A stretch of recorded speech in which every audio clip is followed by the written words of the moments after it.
Scene 1, the bean apocalypse. In a dank, flickering hovel that smelled of despair and damp socks, Fred and Betty Davies huddled around a single tea-light candle like it was the last ember of civilization. Their dinner, 7½ beans, meticulously arranged on a cracked saucer like a sad Stonehenge. Betty, wrapped in a moth-eaten blanket that doubled as a fashion statement, sighed dramatically. "Oh, Fred, I'd sell my soul for a hot bath and a meal that doesn't require advanced mathematics." Fred scratched his stubbly chin. If only there were an escape from this bean-based dystopia. His eyes lit up as he jabbed at a soggy newspaper ad. "Look here, all-inclusive package to the land of opportunity. No papers, no problem, just hop on a dinghy." Betty blinked. A dinghy, like a cruise ship. Dover's shoreline resembled a pensioner's regatta gone rogue. Dozens of inflatable dinghies wobbled in the surf, each stuffed with wrinkly couples in mismatched anoraks. Fred and Betty clambered aboard their vessel, a neon yellow monstrosity that smelled faintly of regret and budget rubber. "Who's steering this floating whoopee cushion?" Betty hollered, clutching her handbag like a life preserver. "No captain needed," Fred bellowed, waving dismissively. "It's self-driving, straight to the good life.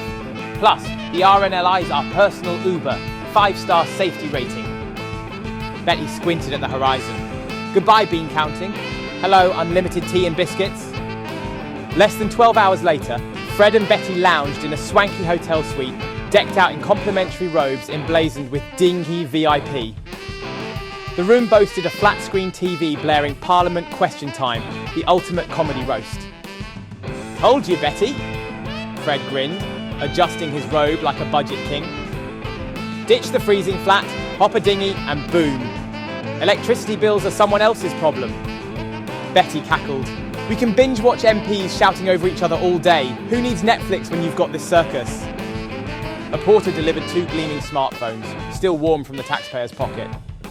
"Unlimited data, free TikTok lessons, and a preloaded app called Cash for Nothing," he chirped.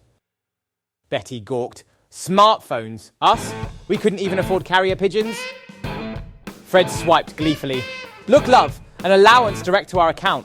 No more stretching that pension like it's chewing gum." Betty tapped the screen, accidentally starting a live stream. "No more bean rations. We're basically influencers now. Dinghy goals." A knock at the door revealed Dr. Smiley, a suspiciously cheerful medic in a white coat that screamed VIP service.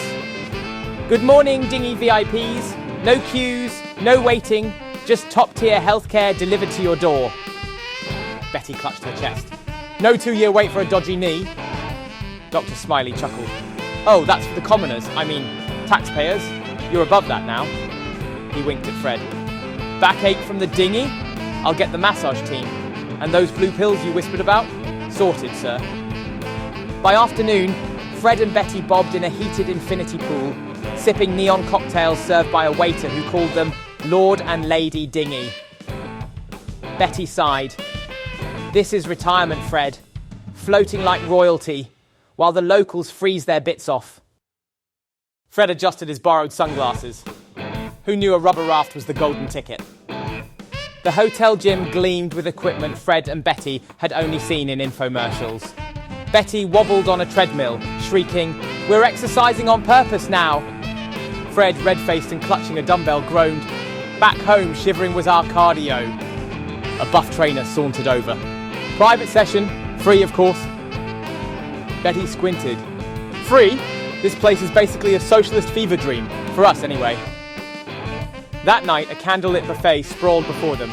Steaks, prawns, a chocolate fountain that screamed excess. Fred piled his plate like a man possessed.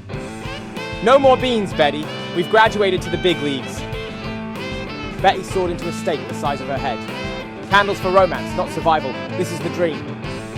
Next morning, sipping espresso on their balcony, Fred mused, "Last week, we were bean-hoarding peasants in a frozen flat." Betty smirked.